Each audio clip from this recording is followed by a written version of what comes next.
Halo, Bapak. Jadi di sini saya Luis Tepo Dermawan, NIM 260289751 bersama dengan Kak Tina.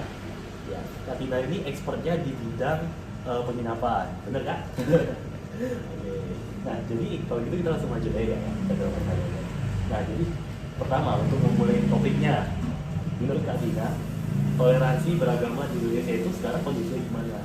Apa yang sudah Kakak rasakan atau mungkin contoh dari kehidupan sehari-hari itu gimana gitu? Kalau menurut saya sih toleransi ini lebih sekarang ini lebih baik lah daripada yang dulu gitu kan, lebih toleransinya lebih tinggi dibanding dulu gitu kan. Dulu kan kayaknya terlalu intimidasi dengan agama yang lain gitu. Kalau sekarang sih mulai bagus. Berarti sekarang itu sudah lebih baik daripada yang dulu gitu? Ya. Mungkin kalau misalnya lebih baik dari yang dulu, Kakak pernah merasakan nggak dulu mungkin terintimidasi oleh agama yang lain atau gimana gitu?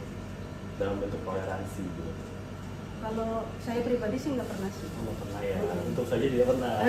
Iya nggak pernah sih.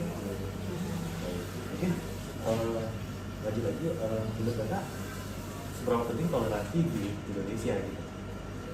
Sangat penting.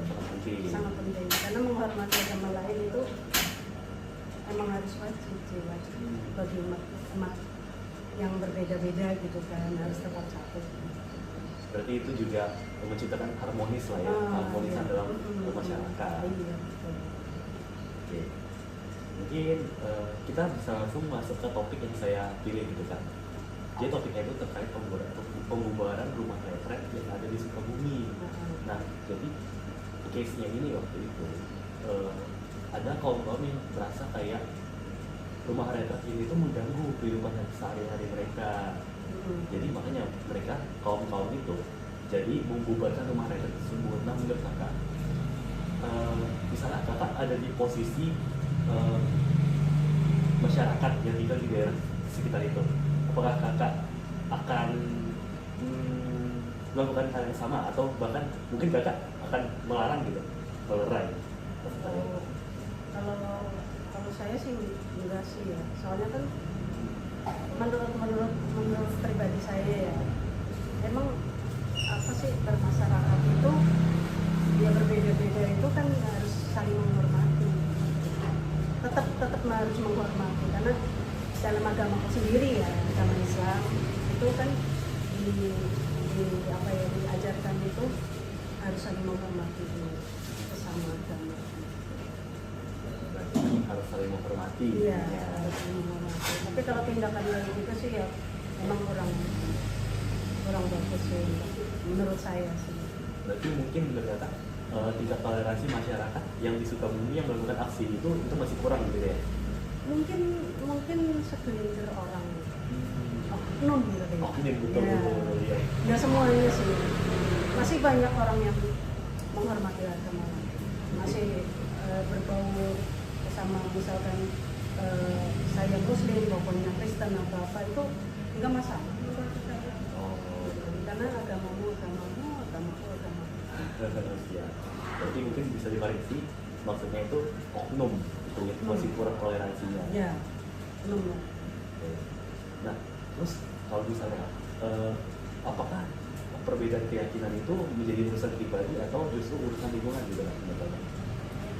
Menurut saya kalau ini pribadi kali ya, karena agama kan masing-masing ya.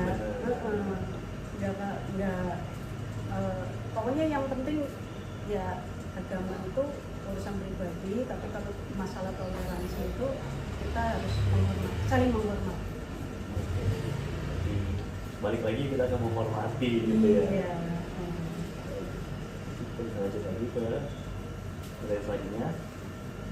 Nah, peran Kakak sebagai masyarakat sekitar sini mungkin dalam menjaga toleransi salah satunya adalah apakah ini bisa kasih contoh gitu? Apa ya? Ya saling biasa aja sih menurut saya. Aja ya? Biasa aja. Soalnya kan banyak juga yang berbeda agamanya. Tapi tetap berbaur saya. Masyarakat sini kan juga banyak yang non Muslim gitu kan. Tetap sama. Mereka juga baik sama kita gitu. Saling menjaga lah. karena sekitaran sini anak-anak kos juga kan banyak. Iya. Mereka baik-baik semua. Kalau saya baik ya? Pasti. Karena segala sesuatu yang berhubungan dengan agama itu oknum. Dia tidak bisa menyalahkan agama. Berarti mungkin kerukunan agama itu dimulai dari masyarakatnya sendiri. Iya. Kalau misalnya masyarakatnya itu nggak mudah terpecah belah, contohnya Nah. mungkin karena oknum, ya kan? Iya. Itu bakal lebih rukun. Kan dengan topik yang saya pilih itu yang terkait dengan pembubaran rumah tangga, apa hal yang bisa dilakukan supaya hal itu nggak bisa terulang lagi? Harusnya sih kalau sebelum membubarkan itu harusnya kan harus bertemu ya.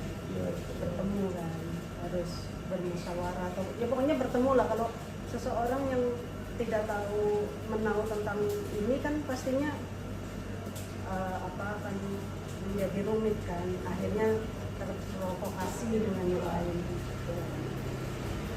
Jadi mungkin bisa dimulai dengan di dalam itu berkomunikasi dulu. Iya, Nah, itu komunikasi. dapat apa, ya? Apa itu ya, komunikasi gitu kan. Itu cara belajar komunikasi ya. Itu salah satu caranya ya, berarti. Iya. Tapi bener kan misalnya kalau ada cara lain mungkin dikasih sosialisasi gitu. Misal dari pemerintah pusat nanti sosialisasi ke orang-orang di sekitar situ. Menurut Anda itu oke kan? Boleh juga. Emang harus ada penengah, harus ada yang memulai ininya dulu gitu kan. Jadi nggak sampai kayak gitu kan, ibaratnya mereka kan lagi beribadah, lagi ini juga ya. Kenapa kita harus mengganggu?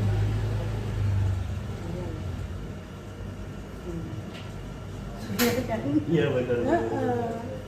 Karena udah tentang agama itu yang sensitif kan.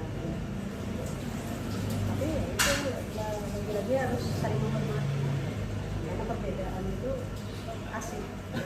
Iya, Asik ya? Asik. Bener. Karena nanti kalau sama semua kan ya nggak seru. Monoton gitu ya. Iya. Nggak ada yang dipilih gitu kan.